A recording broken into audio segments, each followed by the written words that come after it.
Hello, everybody. I would like to welcome you to this lecture about Günther Domenig. This event is organized by Architektur und TIROL in cooperation with the Studio 3, which gives me the honor of introducing our guest today. And at this point, I want to excuse Arno Ritter, who unfortunately cannot be here today because he had to travel to Germany to prepare the next large lecture in the Out. This, and I can promise you this, very experimental lecture is part of the research and exhibition project Günther Domenig Dimensional, which is a project what is organized by the Architekturhaus in Kärnten, das Haus, das Land Kärnten, das Museum für moderne Kunst in Kärnten und die Privatstiftung, die Steinhaus Privatstiftung.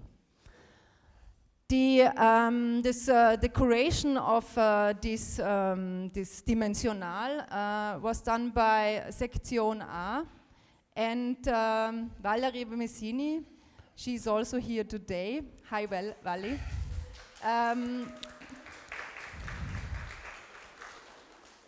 Valerie asked me to suggest somebody who can give a lecture on Domenig.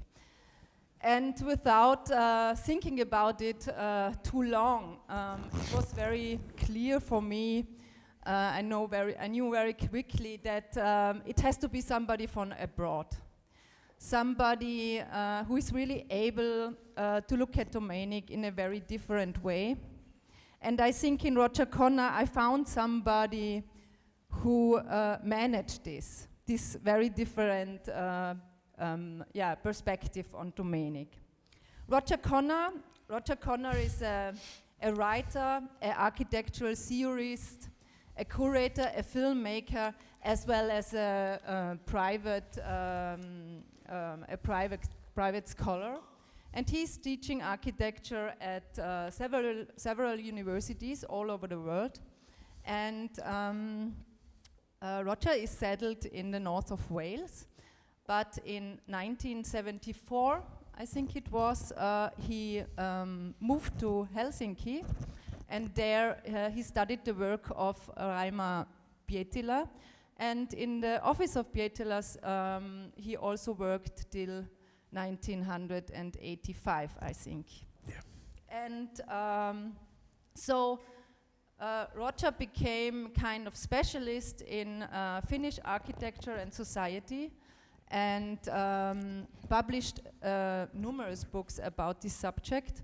Books with titles like, what I found very funny, Writing Architecture, Phantomas, Fragments and Fictions, A Couple of Finns and Some Donald Ducks, The End of Finnish Architecture, or Ciao Potemkin, Grace and Architecture, Salvaged Modernism, or How Architecture Got Its Hump, which was published 2001.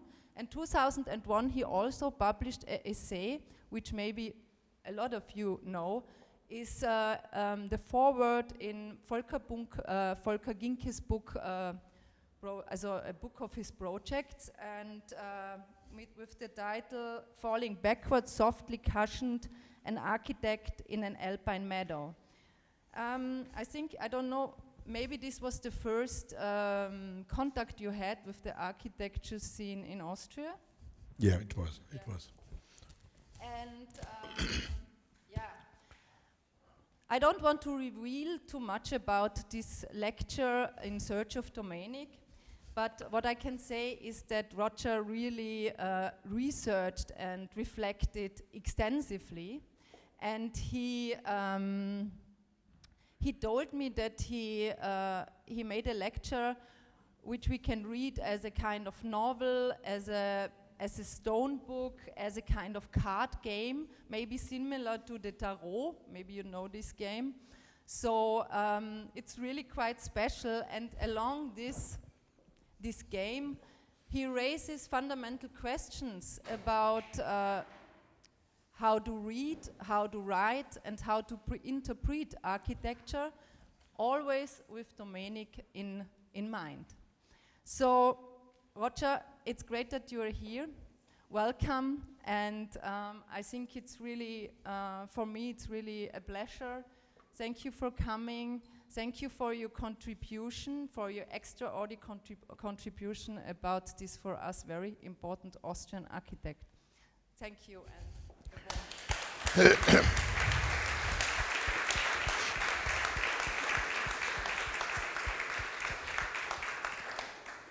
Thank you very much. Can you hear okay up there? Thank you very much, Kati, for those words, and for for hosting this, and for Dimensional for making this possible. I hope to be able to give you some suggestions. I see myself as a sort of theatre director, and some of you are players, actors, some of you are scenographers, some of you are choreographers, some of you are filmmakers, photographers, whatever. And I see this set of scenarios as possibly theatre, but it's only one of you who could do it. I couldn't do it, or you could do it together. I will end with a dream of mine, and it would be an opera called Domenig. And I don't think it's too far out there. I have just finished an opera called Alto Ego, on Alvar Aalto. I have many, many good readings about it, but no one has the courage to do it. This is often the case, but we will one day have these operas, and I think Günther Domenig would be an excellent subject for an opera. Okay, this is a metaphor, of course, a visual metaphor. It's not only you that's going up there waiting for the plane, but I am actually up there as well. I'm looking for Domenig too from up there. But as you notice, this is not quite waiting for Godot, because is the plane coming in, or is it going out? Have we missed the plane, or can we still get it? So, or are we all waiting on this travelator for the next plane in? And what are we looking for? I'm not going to go through 52 scenarios. I'm going to do about 16 to 18 of them to give you an idea of the scenarios. And I'll do that hopefully in an hour, and we'll have a pause. I'll take you through all the scenarios, and anyone in the audience who says, oh, could we have that one, you can request. It depends on time, okay? I want to start with something, a pack of cards.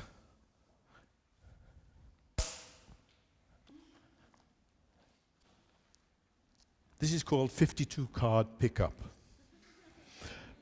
Firstly, above all, I have wanted to think differently, not only the work and world of Günther Domenig, but the way we might think anew, write anew on architecture. Do we think or write that which is already missing? There was a game we used to play in childhood. It was called 52 card pickup. It doesn't take much to work it out. It was not in any way very clever, though as kids we thought it was super clever. The game involved picking up a pack of cards and then asking if anyone wanted to play 52 card pickup. Yes would come the reply. Then with some sort of glee, the pack of cards was thrown up in the air, and a grand announcement, let's play 52 card pickup. You see, I did say it was silly. It became clear as I started to gather evidence about Domenig that I could barely ruffle the pack of cards or scratch the surface of what is clearly a complex character, an architect who certainly produced a series of unique, constantly changing architectural projects. I did the usual limited research, excavation with due and undue diligence. I trawled the net. I hoovered up all the available books on Domenig and the texts in English and in German with Google Translator. I contacted various colleagues and characters, some friends, some obviously not. I screen copied images, portraits, and other works for which I had no copyright permission. Knowing that my knowledge of Günther Domenig was in its infancy, it was not long before I decided that I could only deal in fragments. But with a bit of luck, I thought, these fragments might become small essays. Perhaps I could make new and unusual connections. Perhaps this contributes to how we might research a community and write about an architect's work in a different manner. To make this accessible, I decided to assemble 52 scenarios. These would act as shortcuts to Domenig. They might also contribute to or deny the legend that is being reassessed and even rescripted as we speak.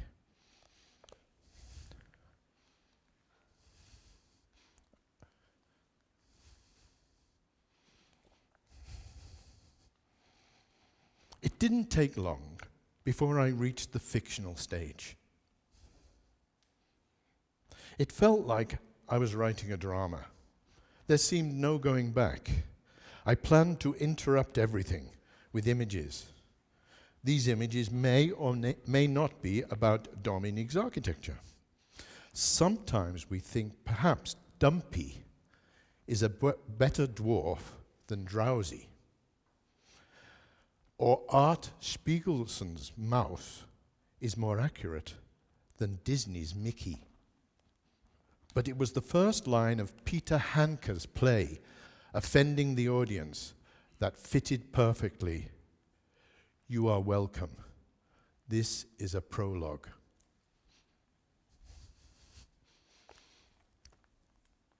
I will come back to the deck of cards as we go through. We probably won't have time to play it, or you know the number 2 of Clover, clubs we call in English, is the Z Bank of Domenig. I'll talk later if we have time about that. So I've got 4 sections. We enter into Domenig, we gather evidence, the second, we interpret it, the third, and we contest it. So I'm giving you just 4 different series of scenarios around this theme. The first one, a madness all his own. Okay, so let's do the official, in case some don't have this information. He was born 6th of July, 1934, died 2012. Yes, Austrian architect, born in Klagenfurt, and studied at Graz University of Technology. After working as an architect assistant, he set up in practice with Alfred Huth. Sorry about my pronunciation. I'm not going to read that section. You've all got it. You can all go into Google and see it. That doesn't help. You know the buildings, and if you don't, you can find them anyway. So I can't add much to that. But I knew that as I moved on, I would encounter all sorts of conflicting thoughts and ideas about Domenig. There was and could be no agreement or consensus. Why should there be? I have chosen to resist citing these other people unless they appear crucial to us. To give you an example of the story that emerged very quickly, a narrative from privacy to madness, I do cite here, though,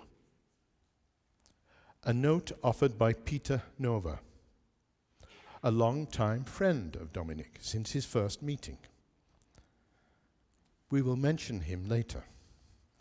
This was what he called, and I quote, When I first visited Günther Domenig on his construction site in Steindorf in Carinthia in the spring of 1987, I thought to myself, what madness. Now Günther Domenig is actually building this structure that he had thought up and which is hardly imaginable to be realized. Slitting open the earth to find the roots, to plant its architecture.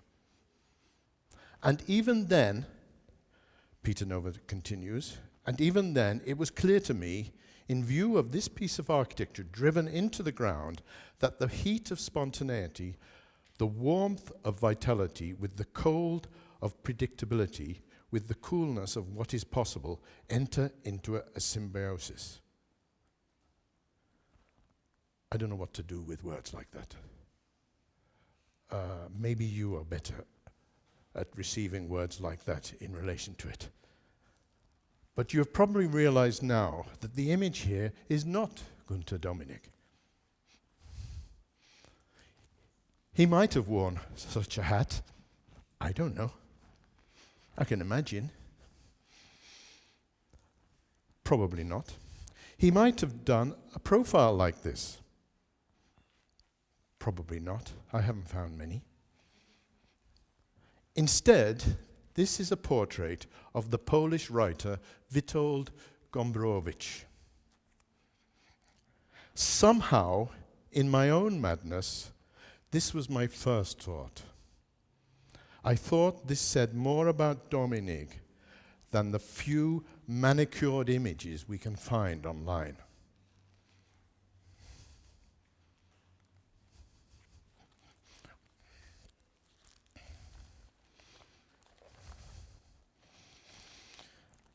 I had another first thought. Why has it taken us so long to see architecture challenged by its own jargon, and architects challenged by the meaning of whatever they say? About halfway through this excavation, as I like to call it, I realized studying Günther Domenig, his life, writings, and works of architecture had to go further and become forensic. I had been thinking of the ways into truth when approaching Domenig, as all sorts of gossip and rumors started to come in about him. Domenig appears to have obsessionally fabricated a career and architecture which is not what it seems. In some ways, he remained in what we shall call a promised infancy. If he never really grew up, his buildings never moved from one to the other. They were flights and inventions made more and more possible by the team of individuals who worked with Domenig. The various friends, individuals, and colleagues I had contacted began to trickle in their views and thoughts on Domenig. That was when I was reminded of Gita Sereni's book, Albert Speer, His Battle with Truth. Other references and stories instantly came to mind. One in particular was Laurent Binet's HHHH, first published in French in 2009. It covered the real events around Operation Anthropoid in Prague, 1942. Two Czechoslovakian parachutists were sent to London to train and plan to assassinate Richard Heydrich, chief of the Nazi Secret Service.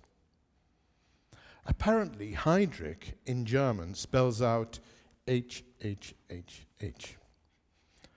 What do we do when writing about real people and think we can actually resist the temptation to make things up? Everything about Domenig is not only real as far as we can trace that reality, but everything appears to be made up, not least by Domenig himself. Heydrich's boss was Heinrich Himmler. It was common gossip in SS circles that Himmler's brain was called Heydrich. They say that our anxieties in the plural can take over our critical approach. Especially, it seems, in terms of Domenig. It was at this stage of the forensic analysis that I found that genres in architecture were deliberately confused by the narratives told about them. This, of course, is not new, but it is what made and makes Domenig very special. In fact, it is precisely useful for us to imagine the plural in Domenig. The one, some of you will know, that Michael Zinganel is suggesting in his forthcoming exhibition that's, I think, opening next week. It's called We, Günther Domenig. Did Günther Domenig have his own battle with truth? I'm not sure. But he certainly had a battle with almost everything else.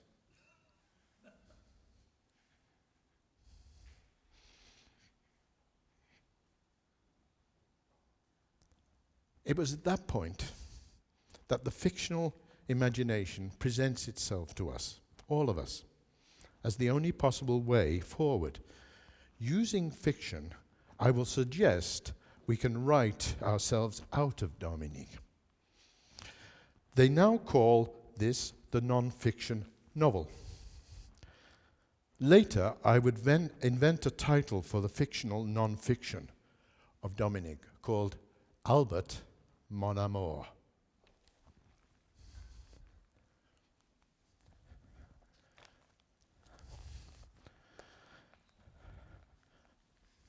The man who planted trees. I can well imagine many of you wonder exactly who this person is standing in front of you, delivering something on. A person many of you hint at or sense know much better than I. Perhaps that's true. Does that matter? I know it is fairly easy to identify a source and make it stick to Domenig. Historians, critics, they will all do that. You can find them. This may be a source that he would neither know or be interested in. It should have crossed my mind that my recent trip to the Prater in Vienna might have had something to do with Domenig.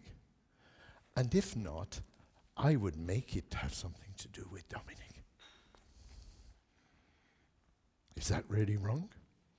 This does not invalidate. However, as a critical device, the man who planted trees, John Giorno, writes this: to have anything like a precise idea of this exceptional character, one must not forget that he worked in total solitude, so total that, toward the end of his life, he lost the habit of speech. Or perhaps it was that he saw no need of it. Out of this, I will make a case for a condition of exile for this exceptional character. The more we discover an alienating soul in Domenig, the more we see him surrounded by countless assistants and handmaidens of all types of architecture. The more we might think of that plural: he, him, we. This is why I like the image of his head all hooked up as if out of a Bond film, or something from Metropolis and Fritz Lang.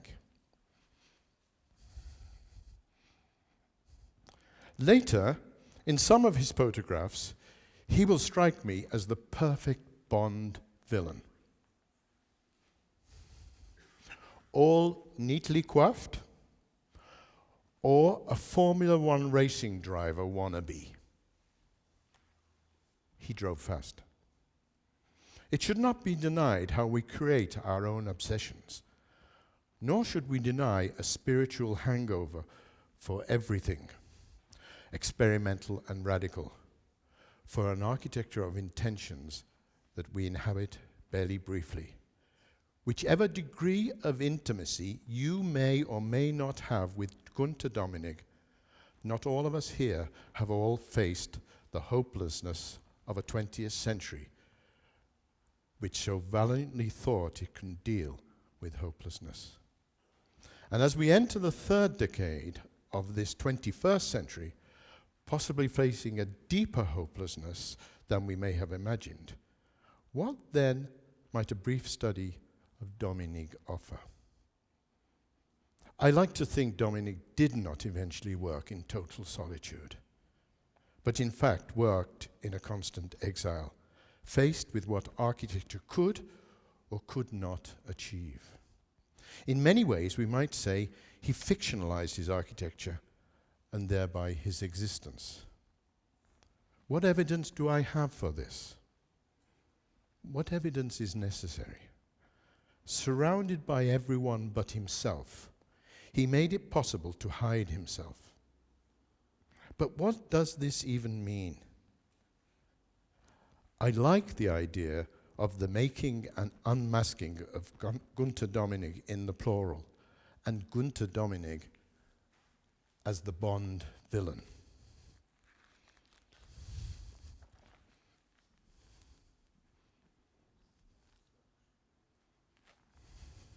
So let's try another tack. Alexa. You all know Alexa somehow. I'll rename her at the end of this lecture. Alexa. Alexa, talk to me about Günther Domenig. Sorry, but I don't recognize that name. Alexa, the architect Günther Domenig. Here's what I found in Wikipedia about the district Günther. Alexa, stop. Alexa, I meant Günther Domenig, the Austrian architect. Sorry, did you mean the world according to Sunday, the opera called Domenica? Alexa, no, I didn't. Sorry, I don't understand what you said. Please ask me a question to find something. Alexa, could you try again and find Günther Domenig? I found a man called Woods on Wikipedia who wrote about a stone house. Alexa, is that the stone house by Domenig? I think it might be. I must admit I find this rather odd. Alexa, can you find a drawing on Domenig? No, I don't know how to find drawings. Alexa, please try again. There is an illustration called A Drawing of Günther Domenig. Alexa, who is this drawing by? It is by someone called Louis Hellman. Alexa, can architecture dance? I don't understand your question. Alexa, can architecture tell a story? I still don't understand your questions. Alexa, can you find an example of visual energy? I don't know how to respond. Can I recommend a doctor? Alexa, can we talk about anything loosely today? Everything has become so loose. Alexa, are you angry? I am not angry, but please ask me something I can research. What about the latest book by William Gibson? It's called Agency. Alexa, thank you. Would you tell me a book about Jews that might surprise me? I have found a book called The Imaginary Jew by Alan Finkielkraut, but I don't know how to pronounce this name. I'm sure you'll love it. Alexa, how do you know? I don't. I just have a hunch. Alexa, is that an architectural hunch? Who drew the drawing on Domenig? I told you, Louis Hellman drew it. I told you this, a British illustrator, but don't use it without permission. Alexa, stop.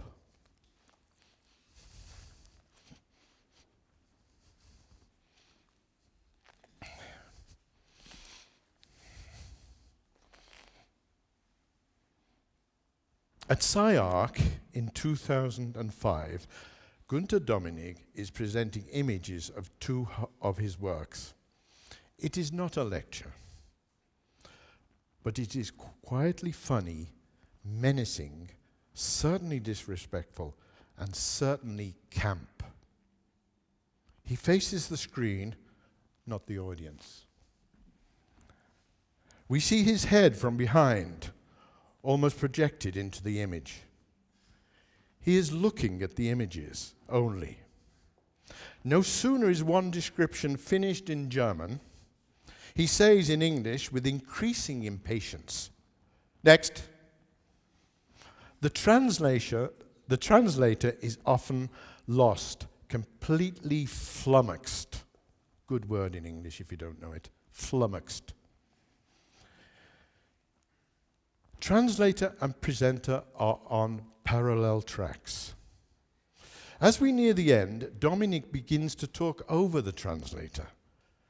"Did you not understand that?" he asks in English. But he waits for no answer. Eventually, the event ends up as pure comedy, pure menace.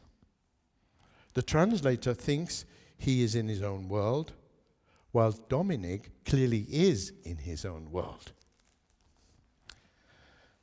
One damn thing after another. This is a private world which just goes on and on.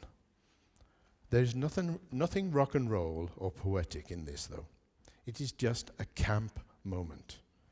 When Domenig talks about the camping site next to the stone house, he becomes J.D. Salinger and then Holden Caulfield from The Catcher in the Rye, preventing small children falling off a cliff. That just kills me, as Holden used to say. He is still a teenager, enraged at his upbringing. Everything kills him. Everything is phony. Domenig snarls at all the phony people, the intolerable flow and magma of tourists that gather around the project, the stone house. He uses one image to concentrate on this diatribe. He is as rude as he can possibly be to the Dutch, the Germans, and of course, Austrians.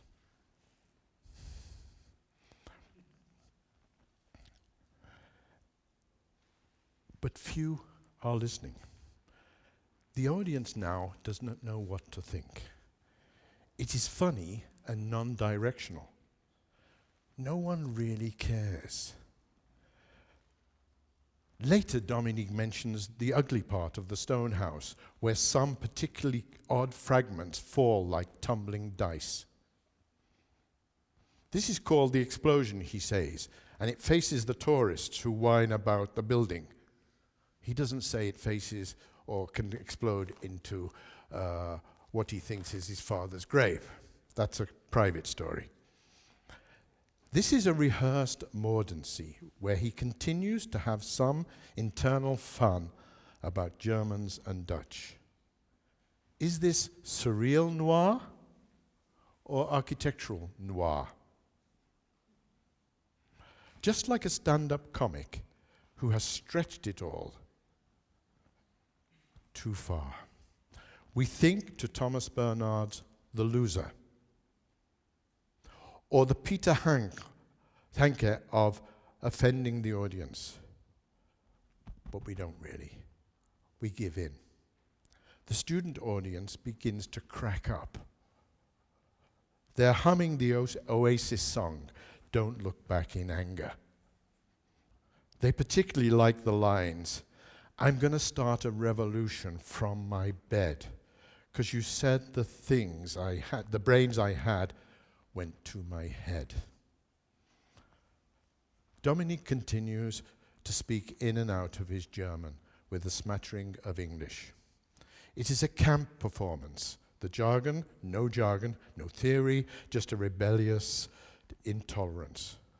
Like a boy in short trousers and an upbringing only available to a few.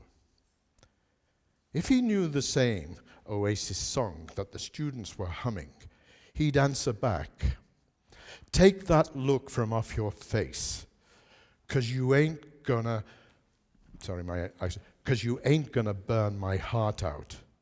My soul slides away, but don't look back in anger. It is funny, and across the screen, their shadows are enlarged. After the images, what then?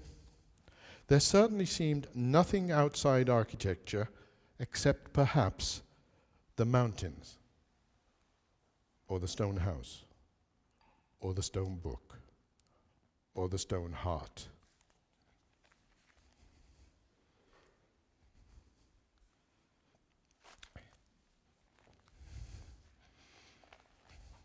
I'm leaving some out because for obvious reasons in terms of time. Now we're going on to gathering. So I've entered into Domenig in some way. You've entered it. Some of you know more, some of you know less. The students, I hope, will enter it in your own way.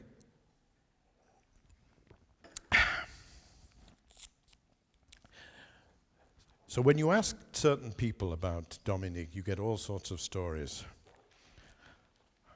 One that I don't think is too difficult to understand in Austria or with Austrian architects is drinking. Nights of serious drinking. I would like to balance this, that there would be some sexism here, because I'm sure the women also have nights of serious drinking. But in Domenig's time, I'm sure it was nights of serious drinking with probably men. I may be wrong. If there are more and more things that we need to stay away from, how do we build a picture of this architect? Can we fill this space with other stories from well-known architects and academics? The more Austrian colleagues, friends, academics and strangers I asked about this Mr. Domenig, the architect, the more I got one of two replies. The first was usually a diffidence. There was a knowing look, almost, "Why are you asking me that? What would I know about Mr. Domenig?" Of course, no one called him Mr. Domenig. They called him Domenig. The hint of a menaced smile seemed to say, it was none of my business. The second response was hidden laughter. Not the uncanny, but the hint of insult, even an affront.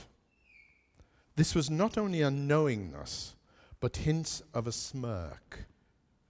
"Oh, Domenig, yes, of course." And then invariably I would get the response, "Well, yes, there are a few stories." Many stories, in fact. Austria is very small. It is a rabbit hutch. But anything of interest cannot really be revealed. I pressed, why would that be? Well, these stories are either so personal, or then they involved acts that are better kept hidden, in private. Acts, I said? Outrageous acts? I asked. Yes, certainly. You mean architects behaving badly? That sort of thing? Yes. You mean artless inebriation, womanizing, cigarettes, and booze? Yes. Are they not just rumors, bad air? This is, after all, the boys' club of the 20th century, and we have heard all that before. So how might we address this? I began to think of the surreal. Well, I began to think of the surreal and that form of emerging architectural noir, which I've mentioned. Was this Günther Domenig's own surreal noir? Was there a way to make all this more respectable with using avant-garde tropes and the radical Mau Mau gang, as Tom Wolfe put it? Perhaps instead I could recall René Daumal, the surrealist poet. I would explain that he wrote a volume called A Night of Serious Drinking, which went on for many nights. But the conversations with these people would usually stop there. I would be trapped in this knowingness and a hubris expressed about Domenig. If the architect was in exile, somewhat alienated from others, so were the stories in Austrian society. I choose the beginning of René Daumal's book. Quote, "It was late when we drank. We all thought it was high time to begin. What there had been before, no one could remember. We just said it was already late. To ask where each of us came from, at what precise point on the globe we were, or if it was really a globe, you do not ask such questions." Daumal writes, "You do not ask such questions when you are thirsty." Critical recluse or not, there was an outsiderism in Domenig. I began to feel the remains remained inside. Does it matter how and if Domenig believed in the poverty of theory and the futility of speaking about architecture? You don't ask such questions of Domenig when you are thirsty.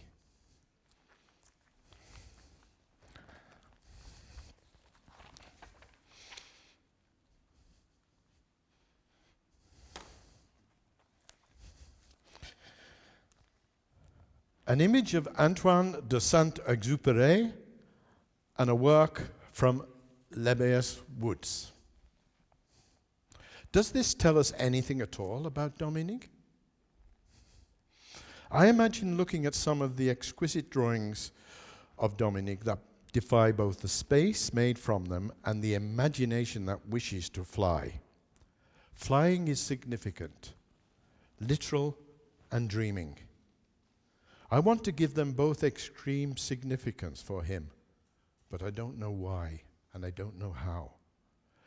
Whether they are drawn in bursts of poetry or spoken to the lakeside world or the wind that passes, I am seduced by them. I imagine trying to draw them, and I can't draw them. I imagine other architects not only trying to draw them, but trying to make architecture out of them. Not many succeed. Perhaps friends and assistants did just this.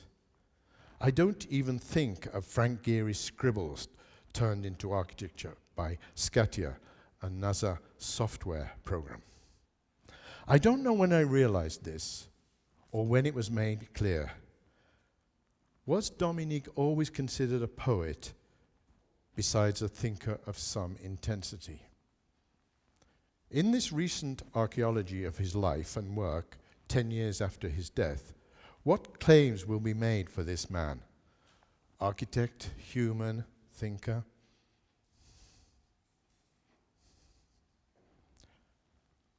Excuse me. The website for the Stone House now announces these three attributes: architect, human, thinker. For generalizations, these seem reasonable enough.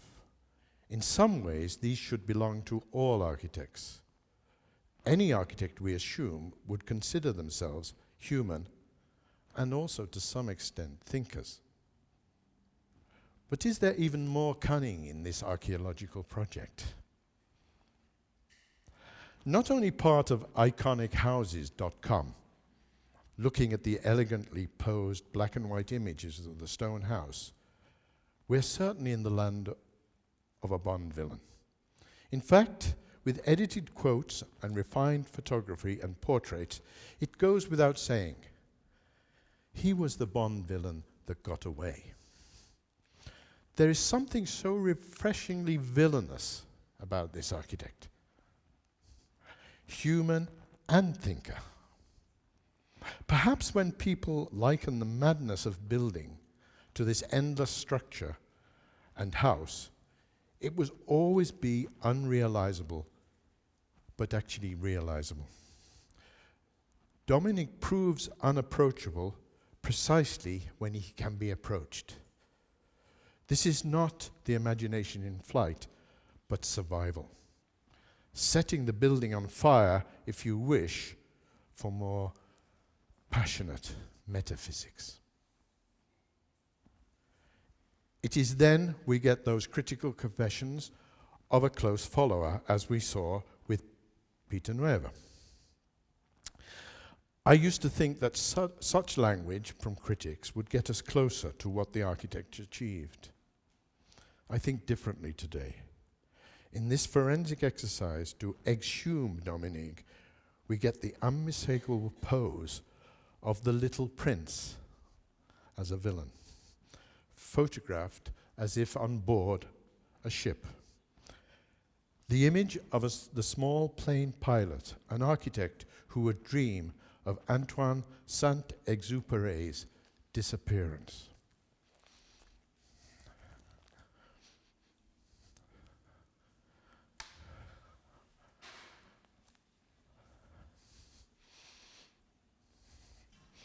I hope there's a slight smile crossing your face when you read this in English.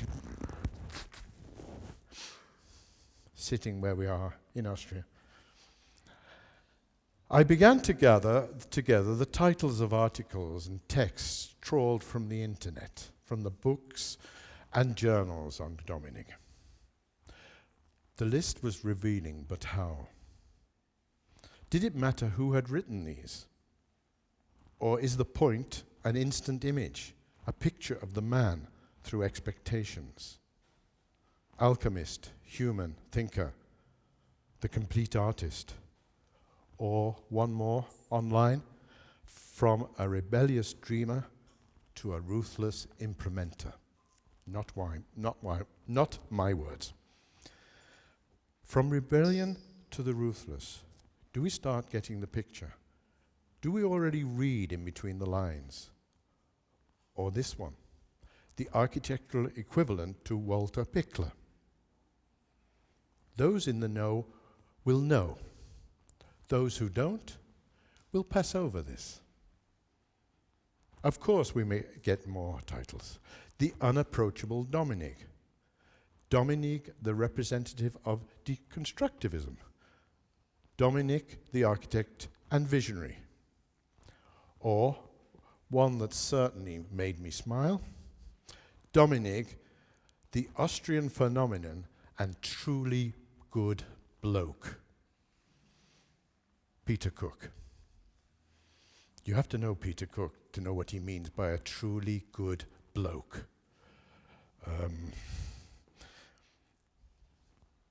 But I wanted to try something else. To explore Domenig and the community of his ideas, connecting persons and peccadillos. I thought it might be better to identify 3 architects. Usual suspects, perhaps. I should then identify 3 works which we might allow to stand in for others. Who would this trio be? I am sure many will instantly challenge this too, but it will probably come as no surprise that I am going to suggest Domenig, Prix, and Ginke. Like most Austrian architects, this trio is always known for their family name only. No one really talks of Günther, Wolf, or Volker. Any of you out there can challenge this trio, but the 3 building works I choose are Domenig Steinhaus, Ginke's Botanical Gardens, and Coop Himmelblau's The Falkerstrasse roof project. By doing this, by playing with familiarity, what are we challenging critically? Is this a community of connecting ideas? Inevitably part of Graz, a town called Malice, I like to think. From any of you youngsters know the Jam, a town called Malice. It's a good name. Is this a shared approach, a critical choice, an interpretation, a way of reading history, or first name gossip? Is this a politics of friendship, always dressed, always provoked in Austria? Pricks wrote out what the other two didn't need to say, but the words belong to all three. Quote, "There are no alcoves or turrets on the roof, no context of proportions, materials, or colors, but instead a visualized line of energy, which, coming from the street, spans the project, thus breaking the existing roof and thereby opening it."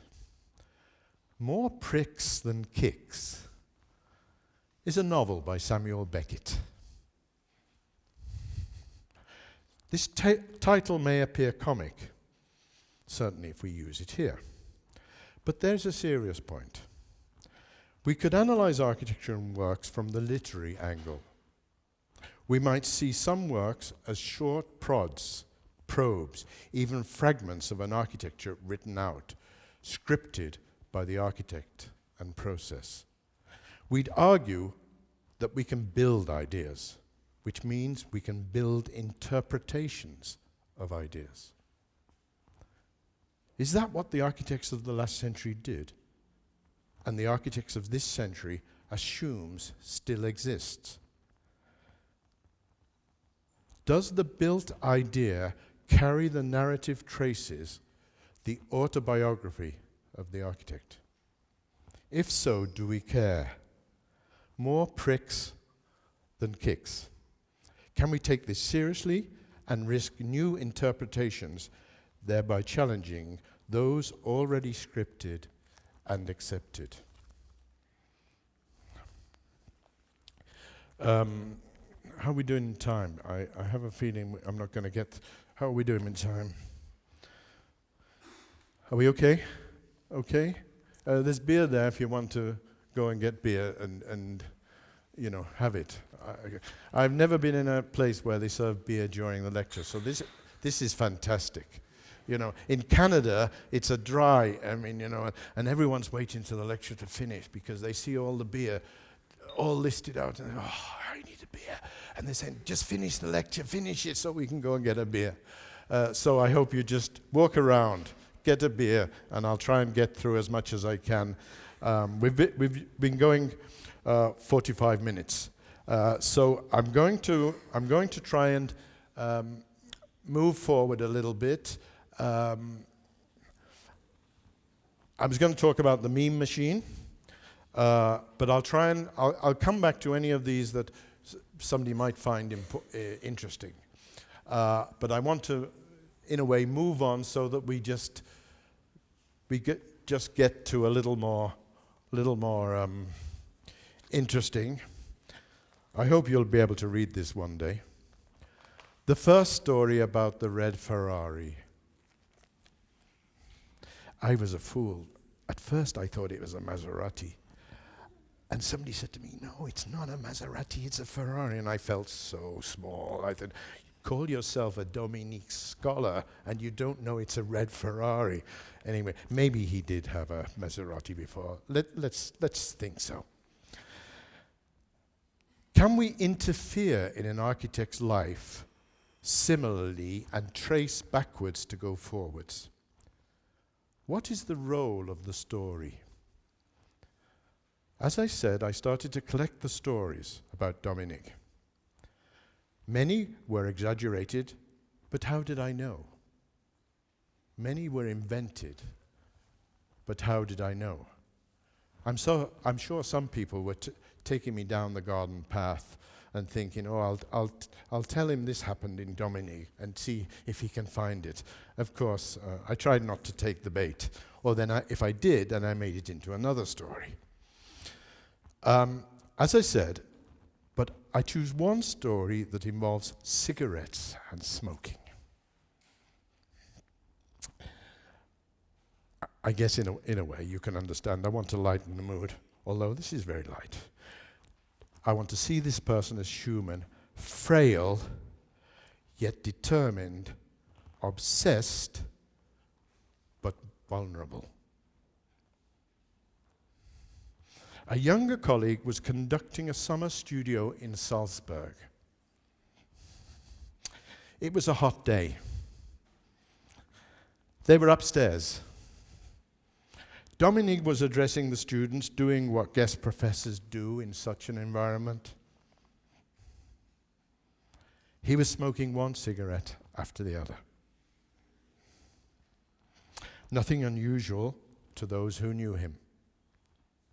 One smoked cigarette would light the next cigarette, and so on. There was always fire. Then Domenig the professor would flick the stub out of the window. An open window, of course. This was probably what most smokers at that time, maybe 30 years ago, might have done. A disgusting habit, yes. Funny, maybe. And the stub, this firing cigarette thing, flicked out of the window in such a way, of course, it eventually burns out. You hope. Ash and slight flame trickle down to the ground. There was a problem. Suddenly, Domenig froze. There was utter alarm on his body. A look of terror spread across his face. His body went rigid. Domenig suddenly rushed out of the studio, out to the stairs, and disappeared rapidly. Not a word to the students. There was laughter. Students leaning out of the window as Domenig walked around checking his car. He had parked his red Ferrari directly under the window. He'd left the roof off. Or I invent that part. Somebody will tell me if the roof did come down. How do we work with such a story? Is a story something familiar, a way for some to say that they have been close to Domenig? As I said, I don't know whether he left the roof open, but it makes the story better. It suggests the rogue architect, one who comes close to others to stay detached. One who shares trauma to make architecture believable. Come too close with such figures, it seems, and you get burnt.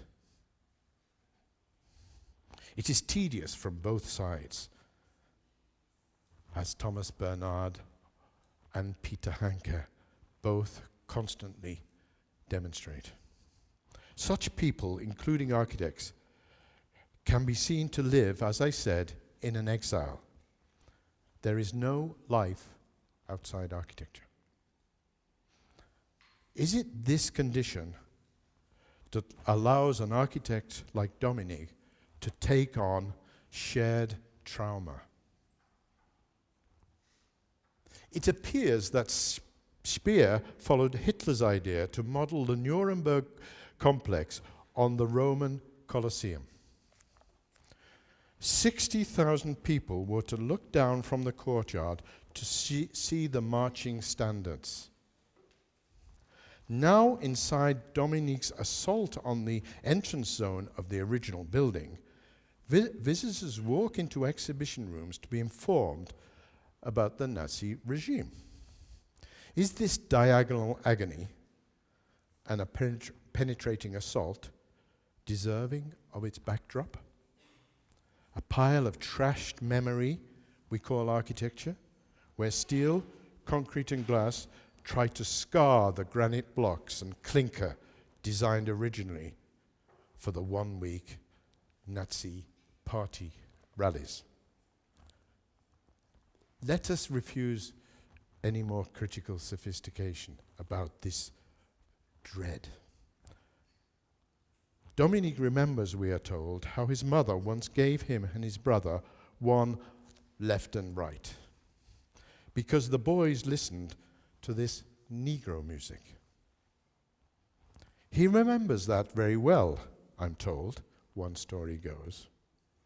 Between two cigarettes, Domenig hums a few bars of In the Mood.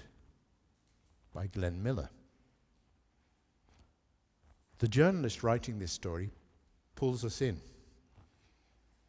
Here we imagine two young sons listening to Glenn Miller. Between two cigarettes might be our key here. We should not get carried away with the type of music Domenig might or might not hum, whether the journalist catches this or not. Yet we still do. We imagine the smoother side of the architect.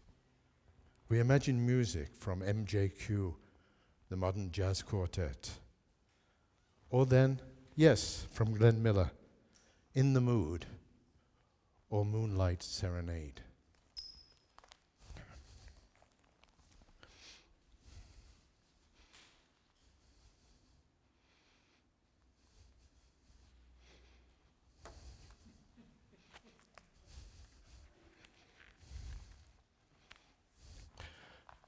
Catches in the Rye. We continue with our dilemma. What will we do with the evidence gathered on Domenig? Evidence we may or may not trust, or even know how to trust. Is there nothing that doesn't fit into this picture? During the research and journey into Domenig over some months, I found myself reading many books, including the biography of J.D. Salinger by David Shields and Shane Salerno. I could not but help think of Domenig and trauma. The author suggests Salinger, the author of The Catcher in the Rye, probably the most controlled but openly interpreted book from the last century, never recovered from World War II. Life was a trauma for Salinger of Jewish dimension and upbringing before, and an infinitely mismanaged trauma after the war. Salinger remained in such individual horror as part of the US counterintelligence with the 12th Infantry Regiment. He witnessed the liberation whilst on duty around the Dachau concentration camps. But for me, it is this unfortunate phrase, individual horror, that could be closer to Domenig than perhaps we, or certainly I, will ever know. Can we speak of Domenig producing a series of coming-of-age architecture works? Can we see his works responding to a form of dread, just as we might see a novelist develop from early work, trauma, and writing? Could an architect wish to remain in a stage of infancy where ideas are never quite closed off? Could this offer a space beyond family, beyond society, where materials, form, and space endlessly offer changes corresponding to changes in the mind? Might this allow constant experiment? Might this not explain a Domenig never settling on a signature architecture? Nothing like a modernist signifier, but always counter-modernist. If we accept this critically, are we being restless or cleverly realistic? Would this not suit an architect obsessing within architecture, uninterested in the rest? We may think of such a person as intellectual without realizing both the psychological defense this might offer and the intense privacy to be alone. Being alone seemed to allow Domenig a freedom to experiment and aggress. Without offering a dialogue, he could not be accused of a dialogue. A self-mystification? Possibly. It is this sort of self-mystification that I'm going to suggest sees parallels with Salinger, The Catcher in the Rye. Salinger's book is not only a coming-of-age novel for young teenagers, using phrases like "that kills me" and "everyone's phony." It's this rebelliousness seeped into Europe in the 60s and 1970s. All these rebels without a cause had to keep on inventing a cause. It was hard work, whether it was writing or architecture or just surviving. Okay, I'm going to go on now to try and wrap this round, because, and then I'll show you. This is an interesting one, because I'd like to do this one, and then I'll go on to the Marmite architecture. And then I'll start trying to wing it round. You have 4 wild cards at the end, which you can have while you're getting drinks, or if you want to end it earlier. The wild cards are the red Ferrari, the white Triumph Herald, the blue, in brackets, Lady Porsche, and Tumbling Dice, a Rolling Stones song. And I will end with Alexa, who I am renaming Sabine, and you will see why a little bit later. So I'm just trying to round this up for you so that it doesn't go too long. I do hope you have a chance to read this in some depth, if I can publish this later and it comes out. He never quite got English. This is important in Austria. I can so well understand this statement offered to me. He, meaning Domenig, never quite got English. How important is this? The apparatus of promotion through English and English language terms has always been critical to the way certain architects, more fluent in English than others, have contributed to an international, mostly Western, discourse and dialogue. This might have reached a high point in the last decades of the 20th century, when pitch and advertising became an essential part of the architect's practice. Implied in this was the use of language, a jargon of critical terms, often chosen by a select few. I am reminded of the similarities between the way the Museum of Finnish Architecture operated in Finland in the 1970s and 1980s, and the role the MAC in Vienna played.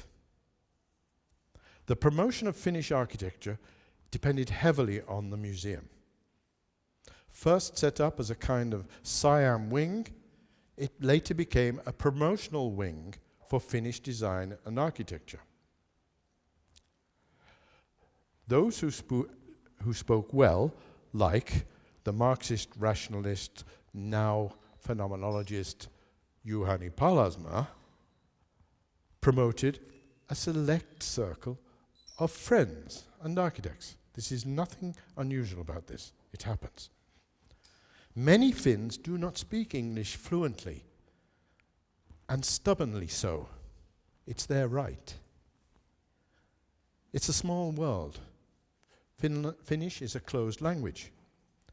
They happily remain in Finnish.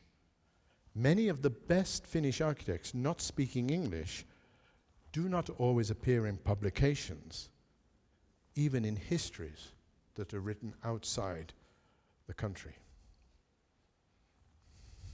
Such promotion, seen as an apparatus, obviously produced a limited and limiting visibility of architects.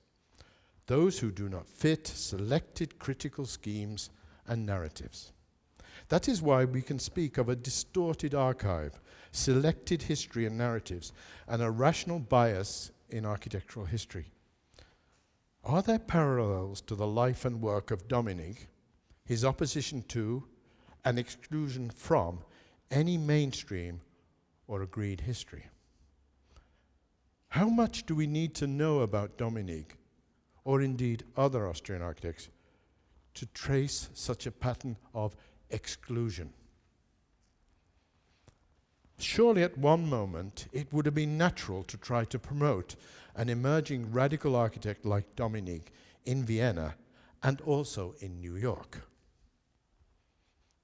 For a time, both cities, Vienna and New York, operated as a discourse center of architectural theory. Ideas crossed culture and culminated in the trope, the end of architecture. Considering this, and in spite of some of the publications we can trace, we are left questioning why Domenig never quite rose to the level of the two Austrians who did become known. We speak of Raymond Abraham and the later Wolf Prix. Both these are celebrated through the politics of friendship, books, and projects. It might appear strange that Domenig and Abraham studied together in Graz, played in the same sports team, and came from the same specific area of Austria, rural Upper Carinthia. Both, in a way, were misfits. How then, we might ask, did one misfit become part of the architectural royalty in the upper class arts in New York City, and the other even struggled to be recognized in Vienna? Was it because he never quite got English? Okay, how are we doing with the time?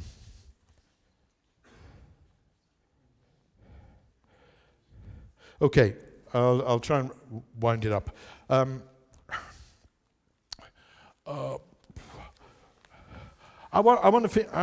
Maybe I'll finish with. There's a nice one, but I can't do it. One phrase I got. I'll go through all the different scenarios at the end of the lecture, and you can think you'll get them. One of them, one nice comment I got was more gigolo than architect. And I write a story about that to do with racing cars and Jackie Stewart and things. This is Kate sitting in front of the Steinhaus. It is from her travel blog called wheretokate.com.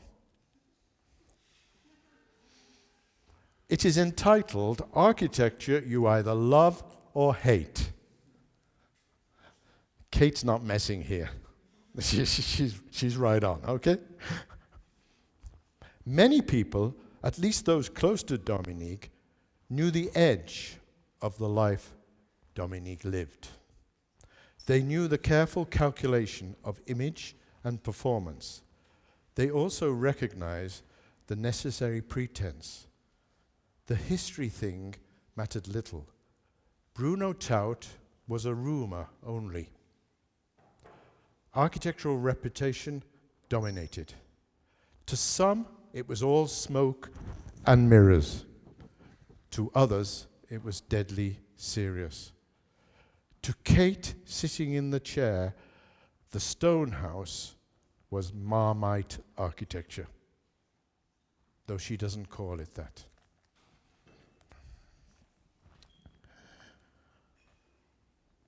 The self-professional website is accompanied by spectacular images. Clues to Kate's traveling images replicate other images. We don't know where copyright leaves off and ownership continues on the net. She even uses the word Günther when she's talking about the building, and it's amazing, isn't it? Even me, who comes at this, even I bristle at someone like Kate saying, "Oh, Günther did this in the stone house." It sounds so odd. We slightly bristle at the familiarity of using the first name, Günther. But Kate isn't so interested in the first sketch, which may contain in embryo all subsequent design decisions. What need has Kate of the main lines, the general field of forces? What is this private language to her? Concrete, steel, and metal sheet. Are these the determinant materials that Kate sees used in a most fitting manner? Is this really accessible to Kate as a manual execution of the building? Kate tells that she considers a few home truths. She might be telling us what architects rarely acknowledge. There is a gulf between a public and professional understanding. It's huge. But this makes for useful misunderstandings. Instead, she picks up, sitting there, she picks up on more visceral signs, as though she can touch them. She reads architecture like a Netflix movie. She takes the metaphorical route and compares the building to a giant steel-armored insect. But her reference world goes even further. It is literal, yes, but we all know what she means. In particularly what she says, quote, "One of my favorite views is the following view from one of the balconies. No matter who tells me otherwise, this view reminds me of Star Wars." Star Wars architecture? Why not? We're not sure which empire would strike back if it could in this situation. Okay, I think I'll start winding it up here. I want to just acknowledge one thing, and I'll finish with why Alexa's being changed to Sabine. And it's to do with a story. As I told you, people were giving me all sorts of hints at little stories, and I was drinking, seriously, no, not seriously, I was drinking in a garden in Graz, and one architect known to Günther, known to Domenig, and so on, said, do you know that there's a Miss Pink that runs all his works and his offices? And I thought, is this guy taking the piss? Is he taking me for a ride here? There's a woman called Miss Pink who runs all Domenig's affairs. And I thought, no, how can I possibly give any justification for this? I have to ignore it. So I'm writing to these various people who still carry on Domenig's work, and one of them, some of you might know where I'm going with this, one of them says, thank you very much for the questions you ask on Günther Domenig. We have tried to answer as best we can. Please come back to me if you have anything else to you'd like to ask. Signed, Sabine Pink. I was flabbergasted. So was this fiction now following me? Had I invented this Miss Pink, and then suddenly someone was sending me of course, this Miss Pink exists, works in one of the offices that continues Domenig's work or has access to the shows. So I felt to end this, I wanted to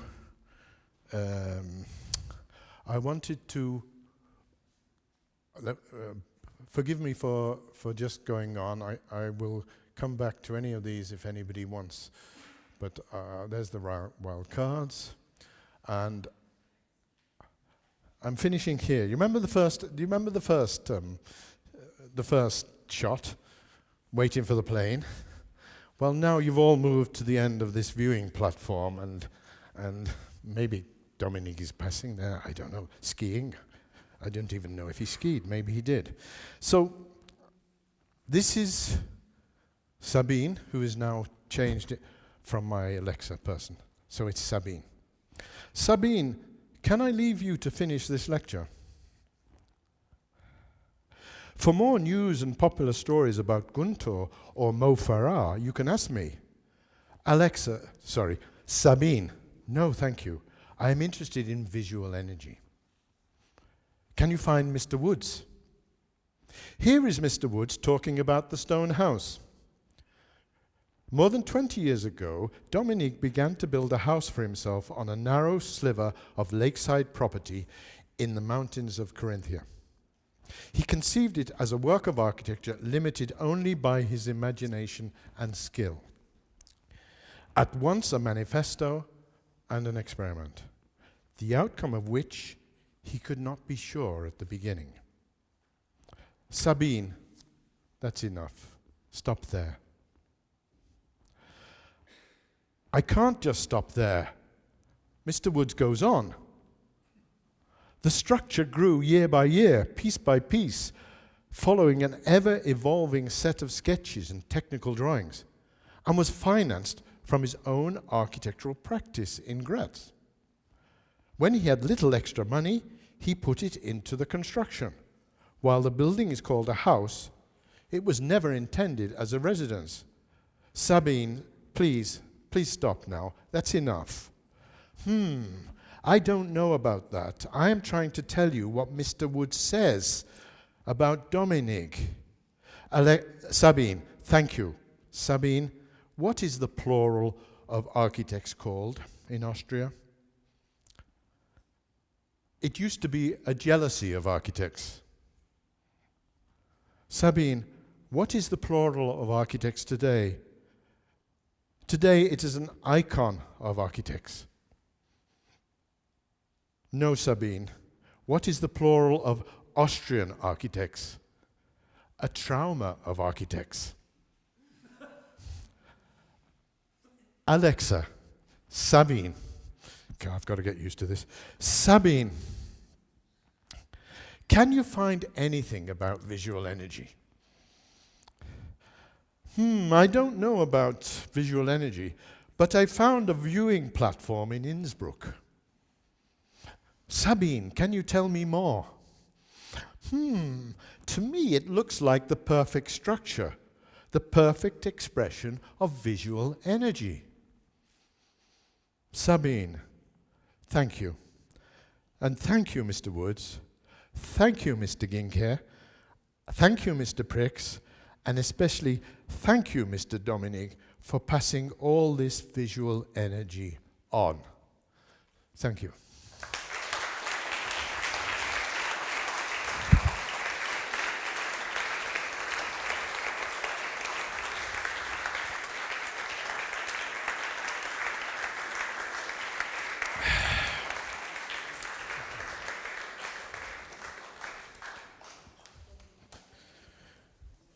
If anybody has immediate questions, please shout up or comments or whatever. While you're thinking about that, and some of you are getting a drink, I want to take you back to this, because these are the scenarios that would wake up a play or would make up an opera. But I would need you, some of you who want to do something different in architecture, make an opera called Domenig. I have said some of these things, but I was fascinated by Domenig's one statement. He said, "My greatest experience was groundwater." Now that's quite a great experience. So you get a town called Malice, which is infighting in Graz, which we can all share and discuss. Istanbul and Generation Z, the Z Bank, The Z Bank is very interesting now. Those of you who haven't been to Vienna and seen the Z Bank renovated and things. Istanbul meets Domenig inside the building.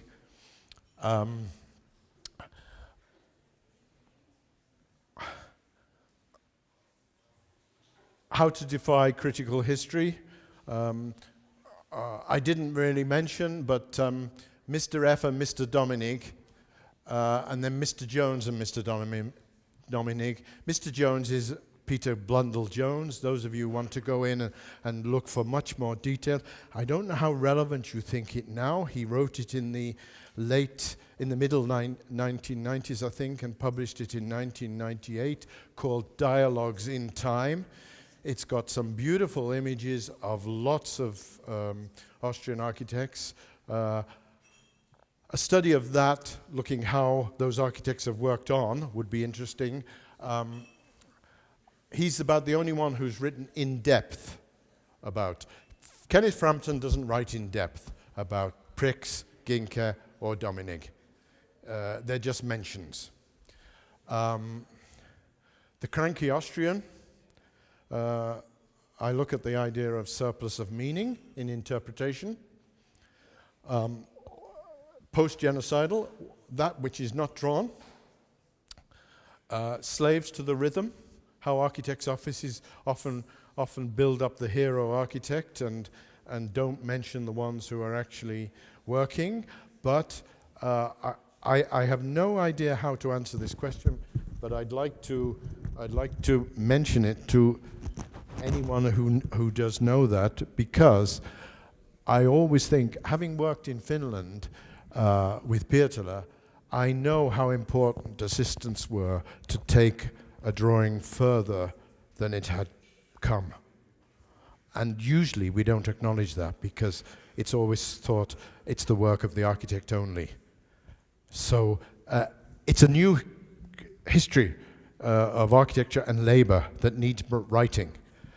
Alvar Aalto used to call the people in the office, and they used to call themselves slaves. Alvar Aalto was the chef, the chefie, and they used to make fun about it, but they did many of the works that Aalto completed.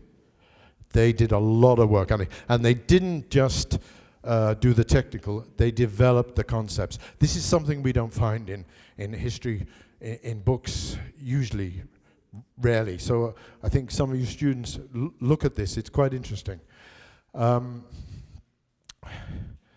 If you want to look at some of the things that Domenig has written, he does come nearer Schopenhauer than Nietzsche, if you want to take that a bit more seriously. I always think that Günther might have killed himself in his car, because I've been once in Günther's Porsche, and my God, I'm scared out of my life. But of course, you're used to driving on the Autobahn at 160. I mean, I'm just holding on to dear life, I can tell you. And I don't know whether Domenig did that too, but I can imagine. Okay, boys' club, the role of the women. Not sharers. Architecture keeps the score.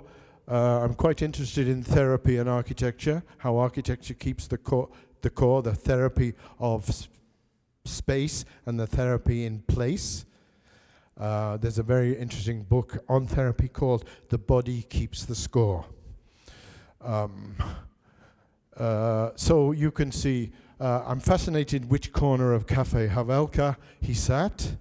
I'm sure most of them had their own place in the cafe and found it, but I haven't heard anyone tell me which it was. Fresh astrology. So that's it.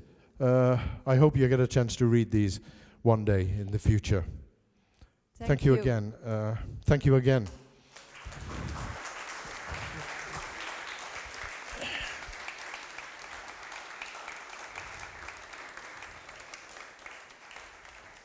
Thank you. Is it? Yeah. Thank you, Roger, for this really fascinating novel. I think it's a novel which is,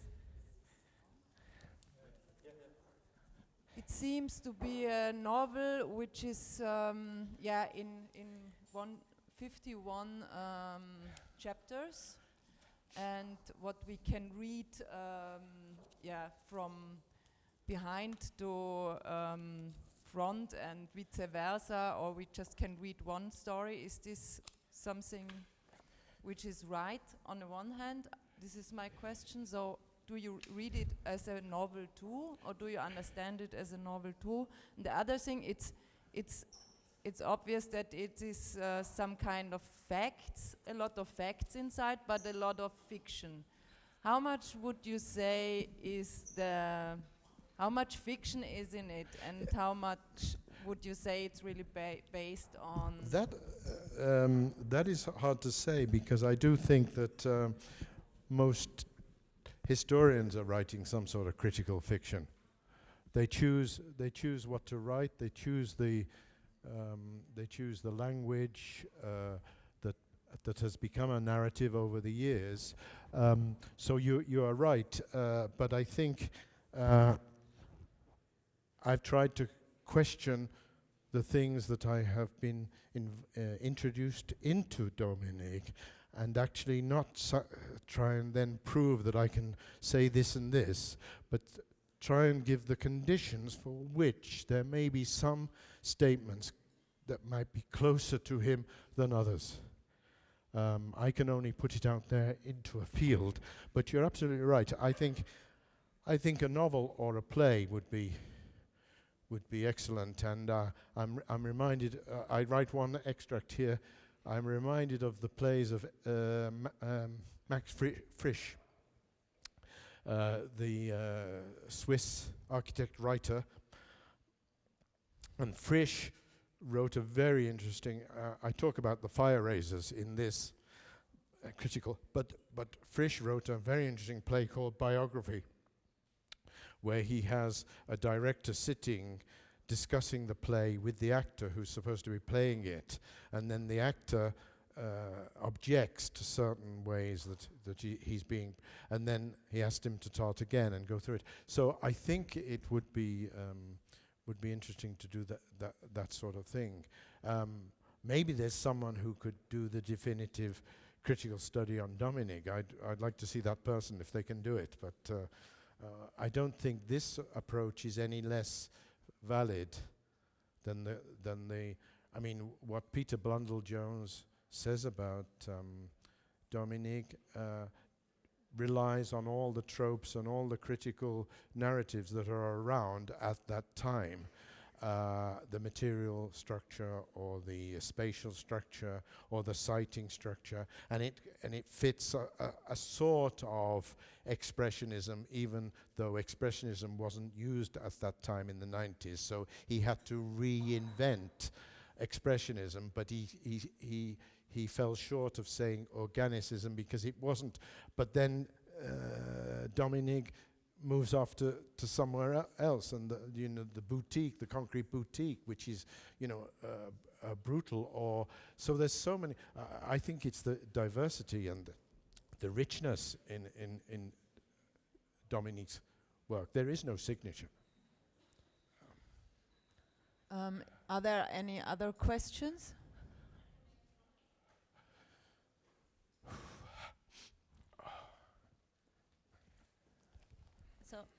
Hi, everybody. Thank you, Roger, for this lecture. The thing which I found most fascinating, and which actually really fits into this dimensional frame, was your own take on Günther Domenig and all these invented stories you proposed us, which we very happily followed you in believing. And this was a little bit also to make a frame back to the exhibition in MMKK. So this exhibition, just for you to give you a short glimpse, it was on 4 locations. 2 of the 4 locations were buildings of Domenig, and 2 other were kind of regular exhibition stages. And one of them was the MMKK, and the MMKK hosted a very comprehensive show of Günther Domenig's work, but it always was juxtaposed with current positions. And the reason behind that was that the exhibition and this research project was not only interested in telling Günther Domenig's story, but in kind of showing what the potential of this work is, beside the story that he personally would have told or didn't tell or whatsoever. And this is something that I can really recognize in your lecture, and that this, it also speaks, I believe it speaks for his work, that it is actually encouraging stories to happen and to come out, and therefore it has a big potential of inspiration. And also, therefore, I believe it's worth conserving and talking about and going on with this discussion. And I think it totally doesn't matter if the stories happened or not, or whatever these images or architecture, or, you know, because everything has somehow also the same value. You know, he has wonderful drawings, and they tell maybe as much as his buildings, and the buildings, there are like so many buildings, and only few are very strong, like the Steinhaus, or as I now got to know the Heft very well, I also believe the Heft is an amazing project. But this is something that, yeah, I don't know, maybe it comes back even to Susan Sontag's Against Interpretation and all this. You know, I think at some point a work, and especially architecture, leaves, the architect leaves it, and then it becomes his own life. And I found this very interesting, especially also I'm so happy to see that so many young people are here, actually. I think it was the youngest event of the whole Dimensional, and thank you everybody for being here.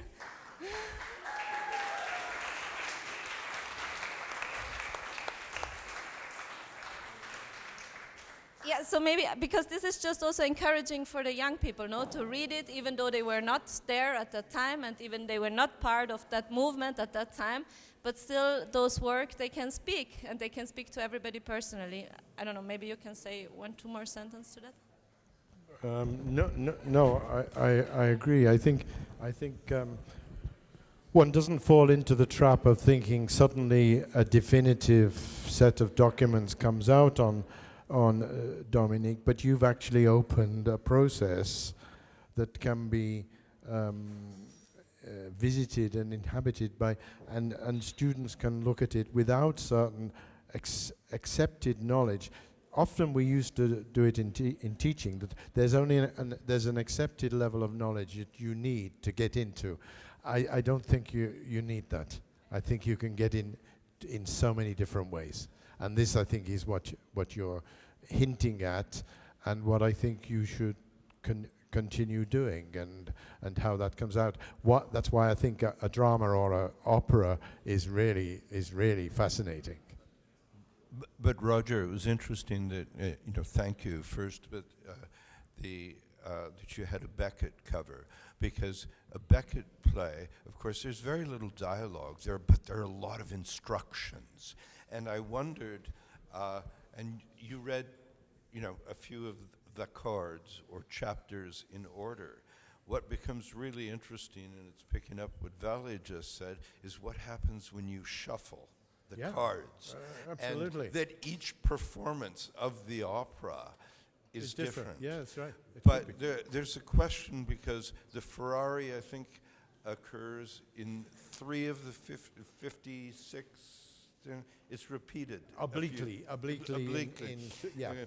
Another architect of the same period, not as talented an architect, but Craig Elwood, the American modernist who retired to a farm in Tuscany because he was paid for a house in Palm Springs in Intel stock, modified his Ferrari.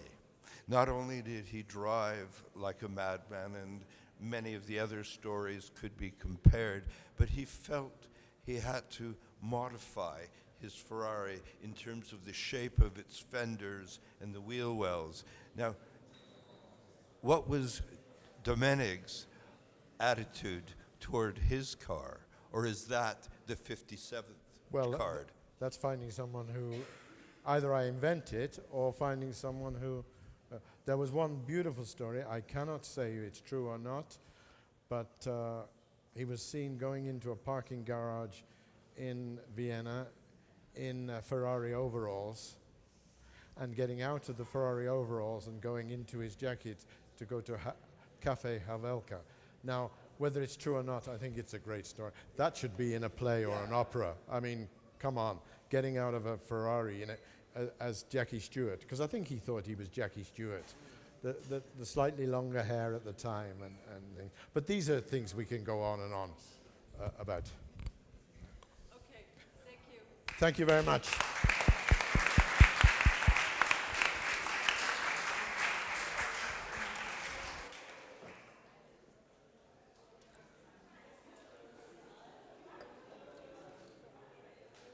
Oh, yes.